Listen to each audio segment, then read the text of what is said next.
Tampok sa pagdiriwang ng anibersaryo ng Davao Occidental ang pamamahagi ng pinansyal na tulong sa mga magsasaka at mangingisda. Ang detalye sa Balitang Pambansa ni Karina Cayon mula sa PIA Region 11.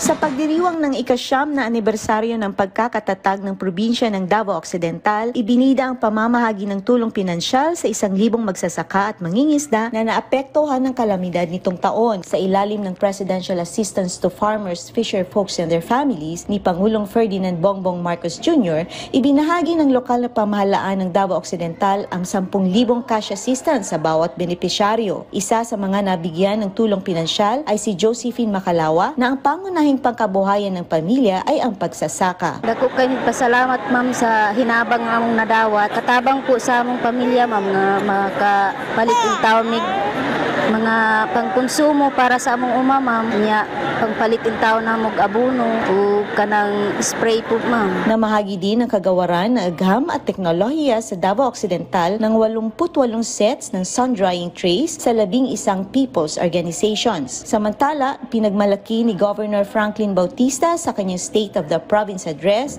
ang mga napagtagumpayan at nagawa ng kanyang administrasyon sa larangan ng infrastruktura, edukasyon, kalusugan at social services.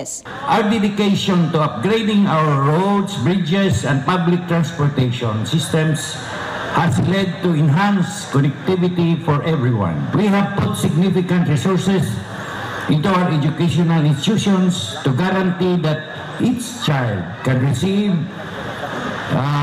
high-quality learning experience. Hinikayat ni Bautista ang aktibong partisipasyon at pagkakaisa ng mamamayan sa pagpapatuloy ng kaunlaran sa lalawigan. Ang Davao Occidental ay pang-81 probinsya ng Pilipinas. Mula sa Philippine Information Agency Davao, Karina Cayon para sa Balitang Pambansa.